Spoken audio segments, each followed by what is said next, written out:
I sure did. Dave, the list seems never ending. You can see why. In fact, students face so many assessments, it's putting parents and teachers to the test. And it prompted us to look at whether this is hurting our kids and how schools can rein in too much testing. 3 a week is pretty normal. In math, we'll take one about every week. The alphabet soup of testing. It can add some stress and anxiety to them. It does worry some students. It's a steady diet for Utah students. Tests are like almost every 2 weeks. For my 6th grade class, I am planning on about 10 hours of testing for SAGE. We asked this 6th grade teacher to list tests given since January. 45 minutes of testing on the 20th, 2 hours on the 27th, another 2 hours the next day. The following week, an hour on February 1st, hour and a half on the 2nd. And here is a list of tests to come before the end of the year, for a total of at least 40 hours of testing. So that's what's in the plans right now. National outcry over testing demands prompted a study by the Council of the Great City Schools. It found students are taking 113 standardized tests in grades K through 12. Testing has become high stakes now that schools are publicly graded and oh, by the way, your pay is connected to this. That's just one frustration for teachers. Doesn't make them any better just to test them more. One reason why more isn't helping performance, many Utah schools simply don't have enough computers to administer all those tests. We have 2 computer labs for about 740 students.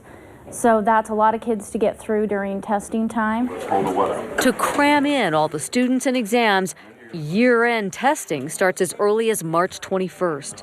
By then, teachers haven't even covered the curriculum. And there's the growing number of opt-outs. Utah law allows parents to opt their kids out of testing. In Jennifer Bamey's class, 25% have opted out, and she says that defeats the very benefit of testing. It's discouraging, and it's also hard because then you can't see how those children improved, because their information is not there to compare to the previous year. Still, required tests keep coming. Question, who's adding to the testing burden? The state? The feds? Right now we have legislators, bless their hearts, that think they know what's best for students but have no idea what the trench is like to be here day in and day out. It's not the feds. They just require yearly testing be conducted. It's states and school districts that require different tests. Of Bamey's 40 testing hours, it's a 20-20 split between state and district. Case in point, just last year, Utah legislators mandated students pass a citizenship test to graduate from high school.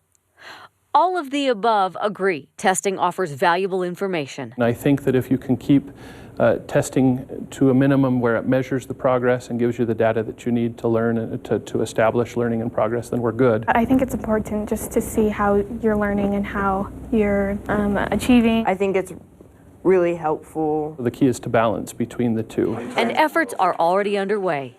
Principal Ben Jamison used discretionary funding at his South Hills Middle School to purchase more inexpensive Chromebooks so they can test more kids and shorten the assessment window. To allow more instruction before the test so we get a better measurement of how students are learning. And there are growing calls to eliminate unnecessary tests.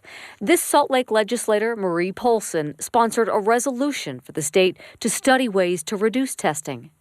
Recently, the Obama administration called on the nation's schools to do the same.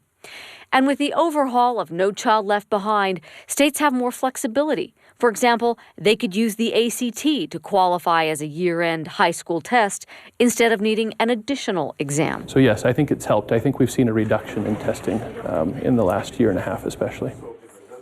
Now, very little came of the state's effort to study ways to reduce testing. So Representative Polson was so discouraged, she's now sponsoring individual bills. One prohibits tying year-end test scores to teacher evaluations.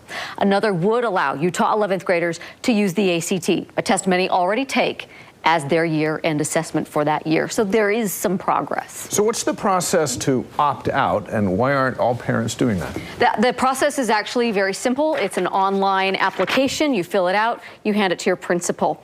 When you ask why aren't more parents doing it, a lot of parents, frankly, see the value in this data. They want to know how their students are progressing and if they're making benchmark, and that's the kind of data that these tests provide. Very interesting. Thanks, it was. Let's get to another